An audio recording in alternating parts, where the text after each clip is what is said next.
You can only take debt for development if it is a medium to long term.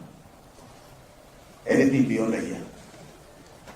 And that in the short term, if you have cash flow problems, it must be paid within the year and can only be a total of no more than 5% of the previous audited tax revenues. So if you have tax revenue of 2 trillion, that tells you what is 5%? Come on guys, you guys know numbers.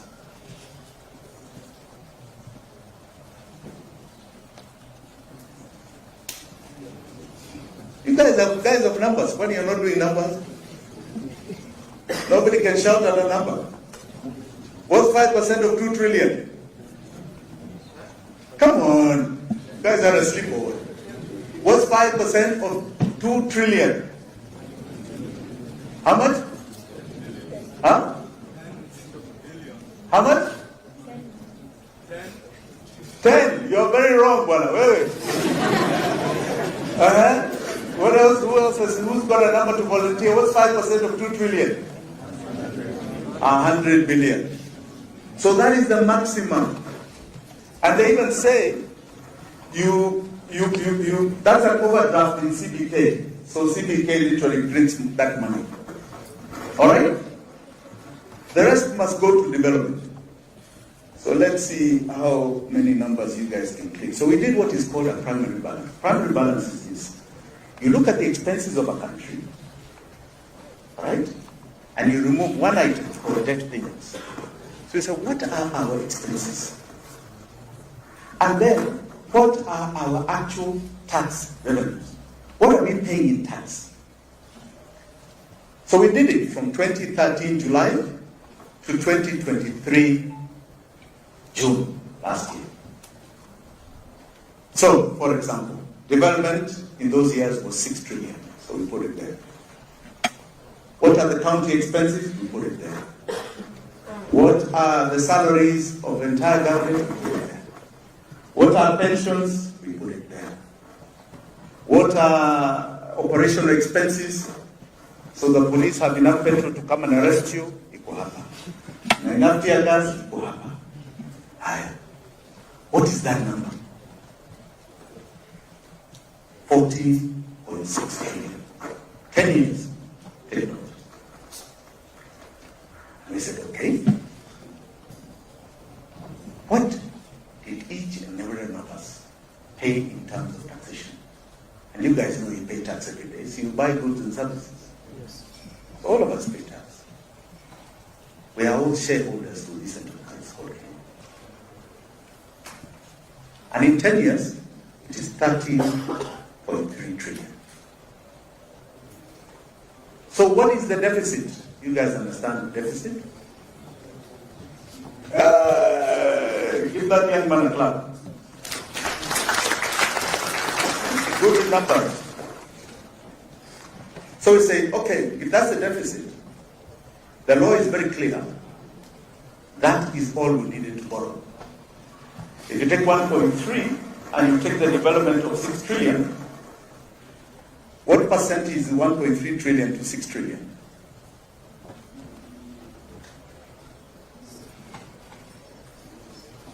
The development budget is 6 trillion over those years. 1.3 would be what percentage of that? Roughly what? 20? 21.6. Perfect. So you imagine we could have funded all our development and all we needed was 21%, but 1.6%. Look at that. Give yourselves a clap. It tells you how powerful you are. You really are. Give yourselves a clap.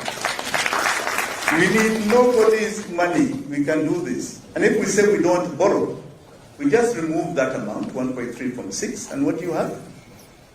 4.7, is it? 4.7 trillion worth of development is a lot of development in 10 years. So we literally don't need to borrow. So what did the government of Ruto do to us? They decided they are borrowing 7.7. and we needed 1.3. So they overborrowed by what kind of numbers? I want you to get used to these numbers, 6.4 trillion above what we needed. Can you imagine that? That is nowhere in any budget. That exists nowhere in expenditure. It did not go, even though it would be illegal, to even paying one salary or giving the county. After all, they didn't need it, right? So 6.4 trillion, right? So he said, okay. Now I want you to understand your dilemma. So 6.4 trillion, 1.3 is 10 years. 6.4 trillion above is a deficit of how many years forward? 60. So you are enslaved to pay debt that has never come to your benefit, that went to other people. Other people. For the next 60 years. But the tragedy doesn't end there. He said, okay, how much did we pay in debt payments from our taxation? So up until 2022, it was 5.6. And then to 2023 June, 1.4. That is how much?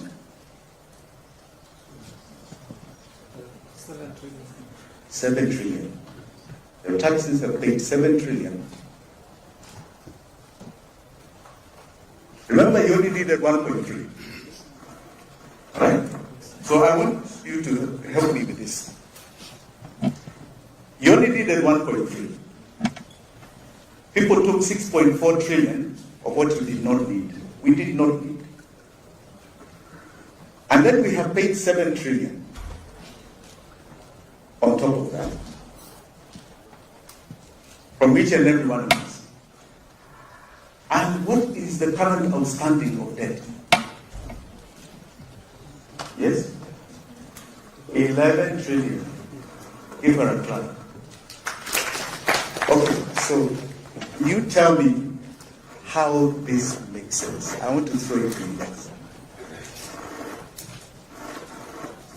We only needed 1.3. We overborrowed. Never came to us. 6.4.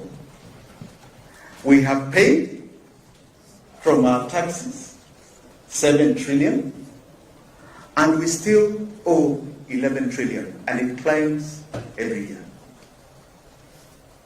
Uhuru's last borrowing in the year 2022 was 800 billion, both foreign and domestic.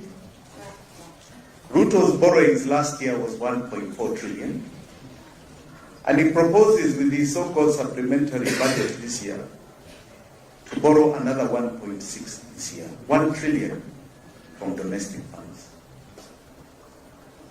So if you guys think you have a future, poleni sana. Poleni sana. So if you think there's anything larger than this, if you think Adani is larger than this, or you think what is larger than this, maybe you can tell me. All I can tell you is that you're doomed. Unless you cut off this snake. You cut off this snake. And you know, when you want to cut off a snake, what do you hit? The head.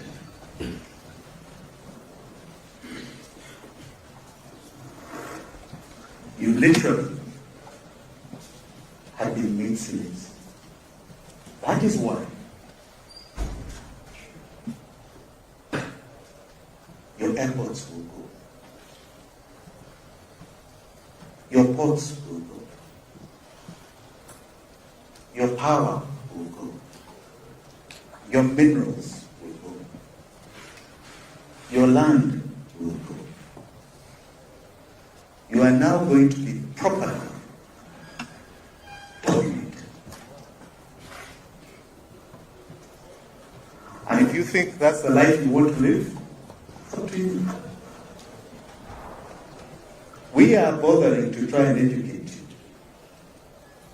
to civically and peacefully try and tell you.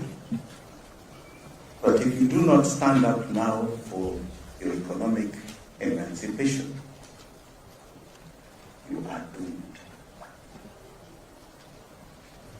You are doomed. I've been talking for 2 years.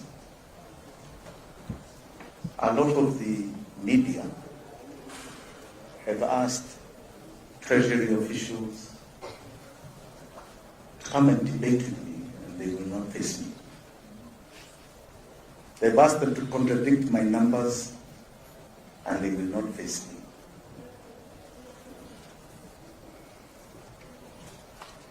They have never disputed what I'm saying.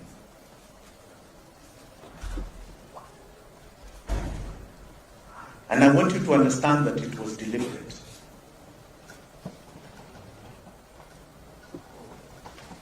So, who has a constitution next to you? Chapter 12 of our constitution is purely on our financial controls. So the constitution is the body of Kenya. Chapter 12, which activates the money, is like the heartbeat.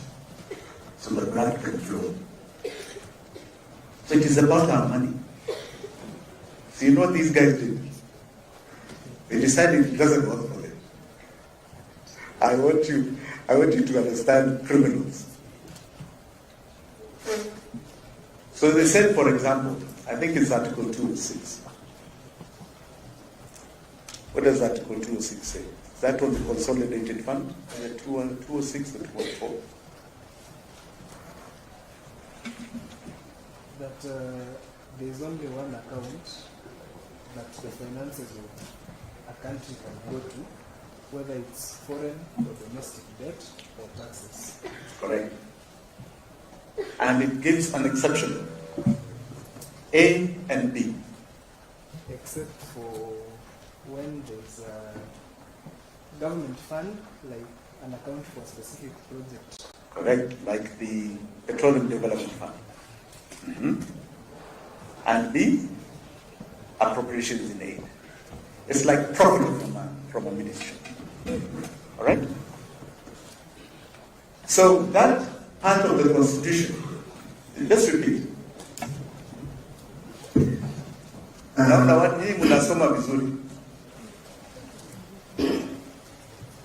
I wish to excuse myself first of all by saying I'm a literature student, not a law student, but I know my way around the Constitution as well. So, according to the law Jimmy was referring to,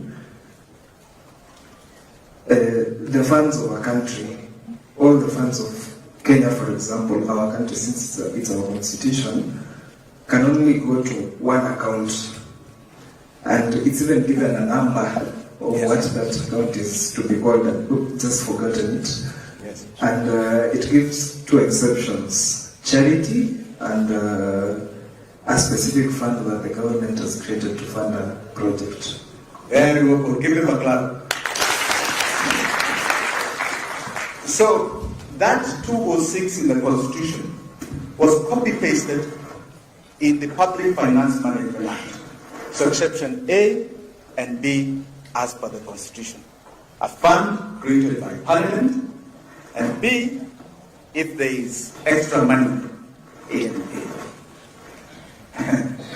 So in March 2013, the leader of majority takes an amendment to Parliament.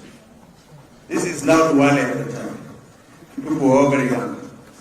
So Duale takes an amendment to Parliament, changing amending that section in the Public Finance Management Act, adding C and D.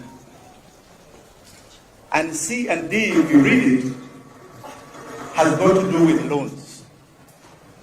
That loans and their expenses do not need to come to Kenya. They do not need to enter the consolidated fund.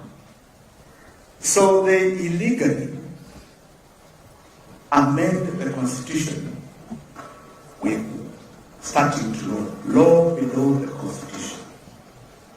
It is illegal.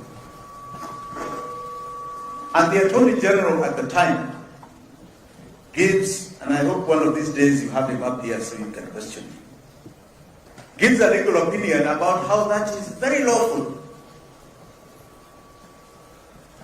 The seconder of that motion in March 2014 was a minority leader called John Mbadi. So they decided that money does not need to come to that account. When it doesn't come to that account, the controller of budget has no control over its expenditure. The Auditor General does not audit. So the Constitution was illegally amended. That was number one. Criminal Act. Intentional act. Intention to defraud the people of Kenya. Number two, they decided there is an article 220. What does 220 say? Who has the constitution before them?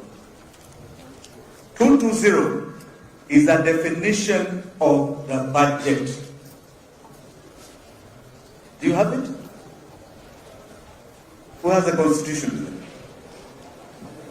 Come on, guys. You don't have these things on your phone. You cannot learn economics and public finance management if you do not know the law. Yes. Microphone, pardon. Yeah, man, that's correct.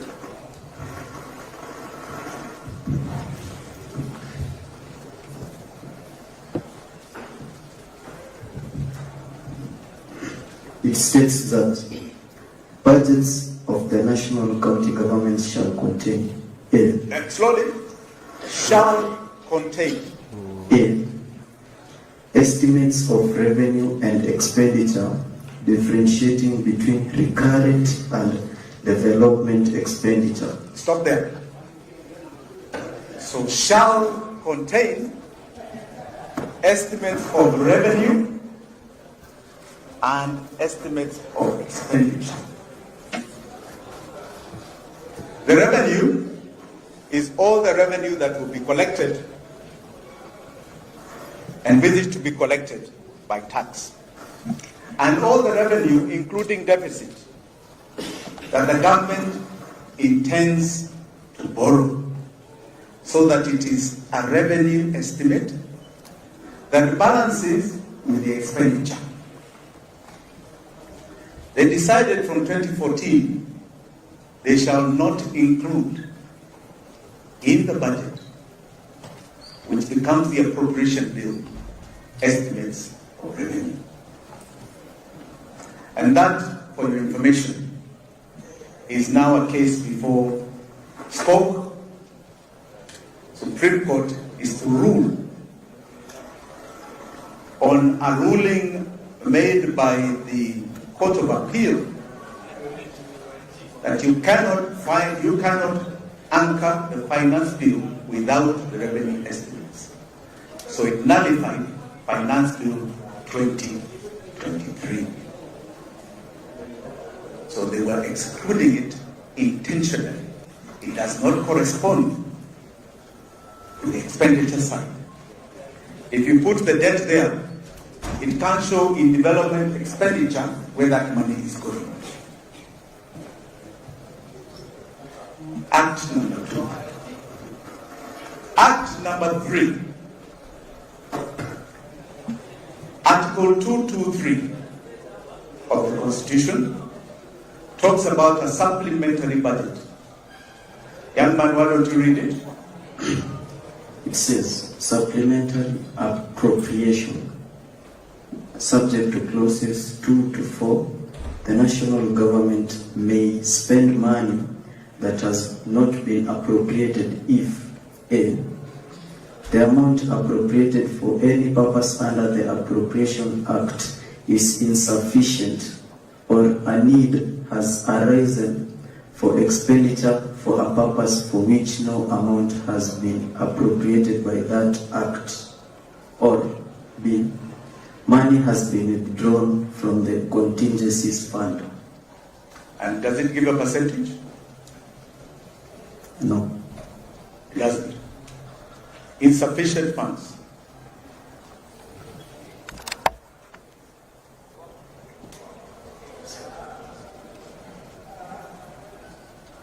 Right. In PFM, they're going to add the insufficient funds as no more than 10% of the value of a project. So it has already been budgeted. If you have a road of 100 million, you can look for 10 million to add if there were unforeseen circumstances. These guys introduced fraud number 3, something called Supplementary 2, which became projects from 0 to 100. Nothing about insufficient funds. New projects. And I've seen a young man going around the country saying, this one was launched in this year. This one was launched in this year. These are the ones that are in those supplementaries. They became book items to extract money. So a fraud was begun in 2014. You've been living it for the last 10 years. The last 10 years, it was intentional. You shall never be free until you rid yourself of this fraud. And I want to tell you the bright side. This year, there's arguments about how much debt payments are. And they range between 1.8 trillion to 2.1 trillion. Debt today is operating between 65 to 78% of our tax revenue. So for every 100 shillings, about 80 shillings, 78 shillings is going to debt, depending on the month. Now, you imagine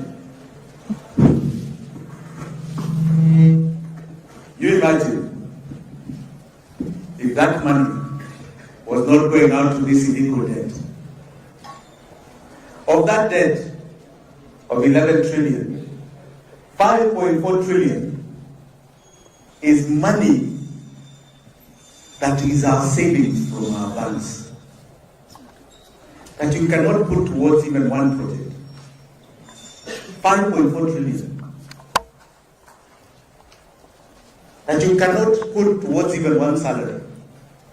What we see are bankers here earning huge bonuses and huge salaries and huge dividends as banks. That 5.4 in 10 years, the interest payments on domestic debt has totaled 2.8 trillion shillings from our taxes. What is this thing?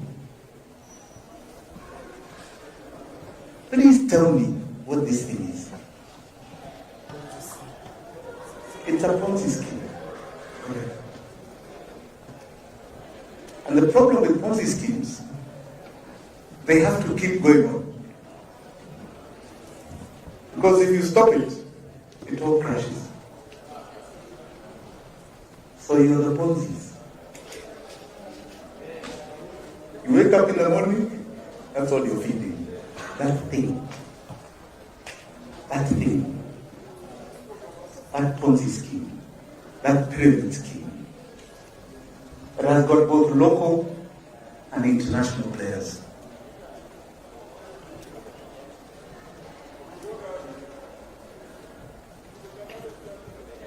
The international players have come here with something called syndicated loans and eurobonds. You can't find it anywhere. We had the first eurobond of $2 billion that you saw the other day. 1 billion never came into this country. Nobody's been able to show you where to it. But we know where to it. You have a bank here called Trade Development Bank that gave us in 2019 $5 billion in one day. Have you ever heard of it? $5 billion February 2019. You can't find what it went to. The interest rate is 12 to 13%. You have Standard Chartered and Citibank that continually give us syndicated loans with billions of dollars, totaling now something like $15 billion. Have you ever heard of that money coming to your use? So what is this thing?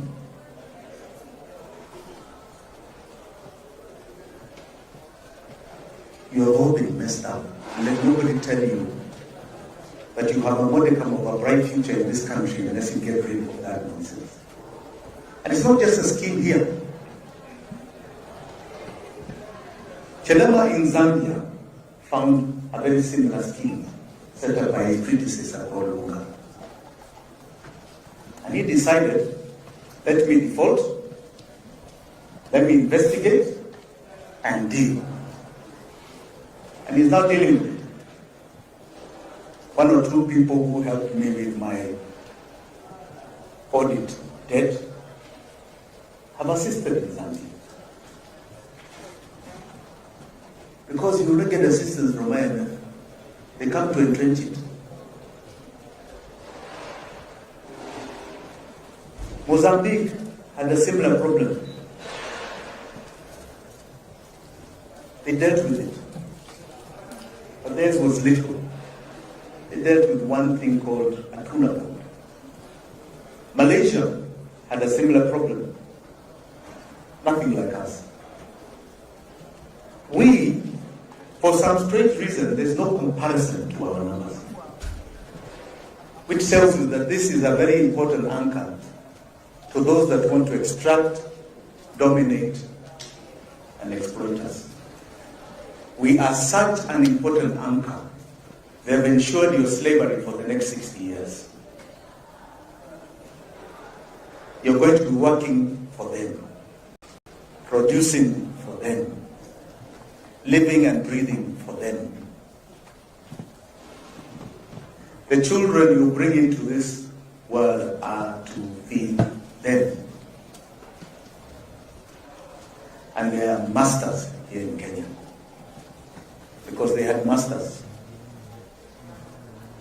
In the old days, they were called home guards, the ones that sold us. Thomas Sankara once said that if we don't pay this monster debt, the Mzungu will not die. But if we pay, we die. Those words must resonate in you today and tomorrow. As long as you are paying this Ponzi scheme, you die.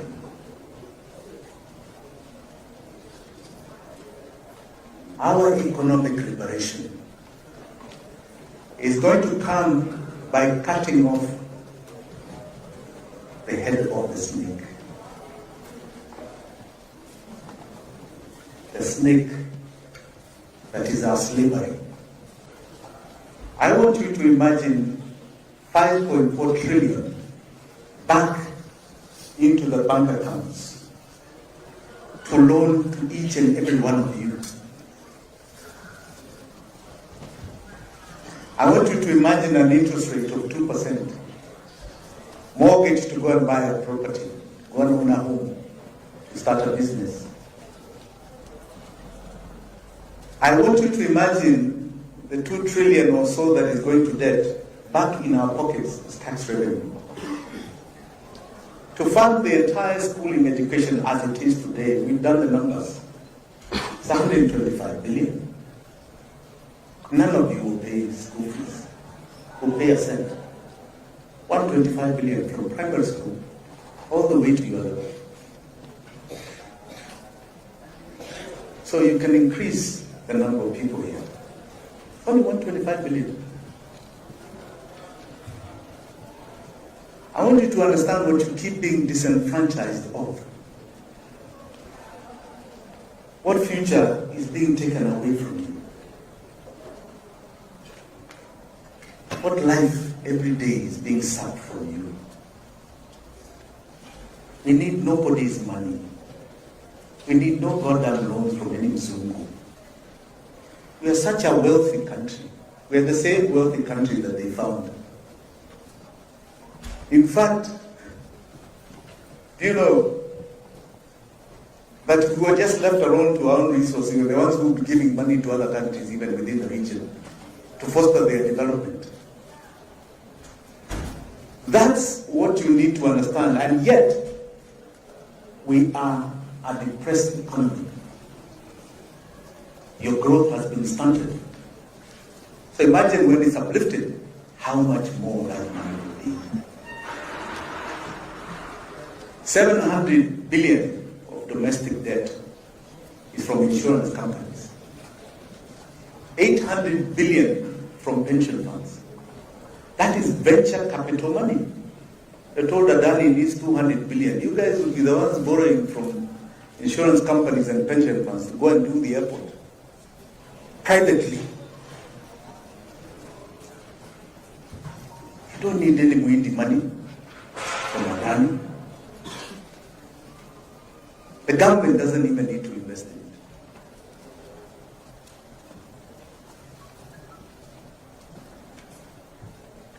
So today I'm dealing with your problem statement.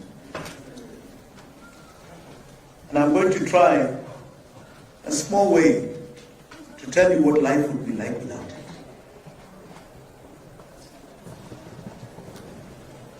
%60 of you will be earning a minimum of $30 a day. That's what we're talking about. A minimum. Your standard of living will be extremely different.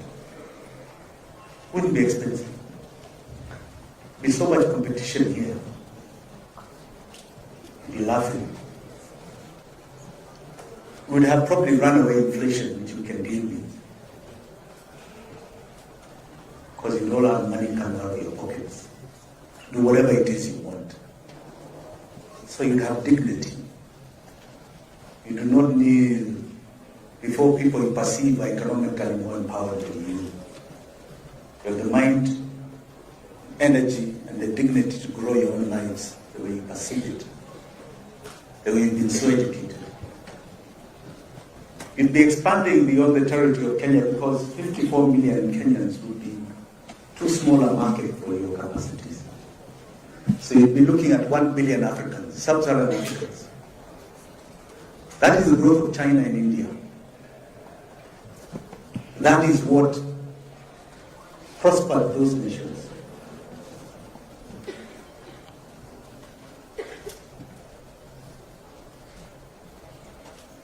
We don't want to say too many things too early. But I want you to read about the flying geese economic model, authored by a great Japanese economist. That flying geese economic model ensured the growth of little Japan to what it is today. Few people that ended up with niche in industrial products that dominated billions in the world. That's why Toyota is in our faces every day. That is the future we're talking about that you can have. That this becomes a continent of light, not the darkness that they all tell you about. And I want to tell you that the power is in your hands. Power is in your hands. You have the vote. You have the numbers to bring down any system. You have the brains.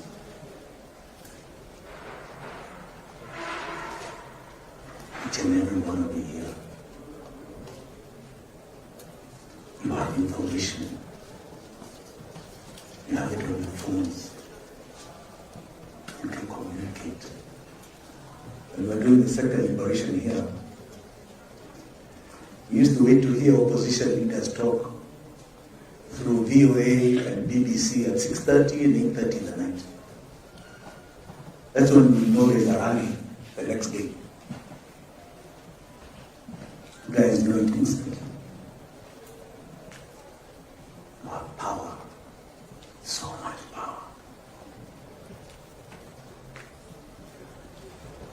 It is your time to fight for your emancipation. It is your time to look at the oppression, the dominator, the exploiter, the extractor in the face, and tell them no more. We are going to be the great people of the world.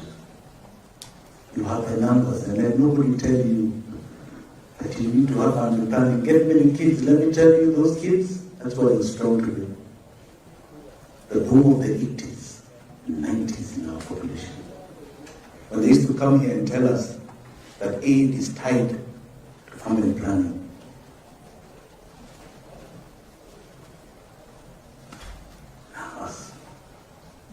The world began here, in this country.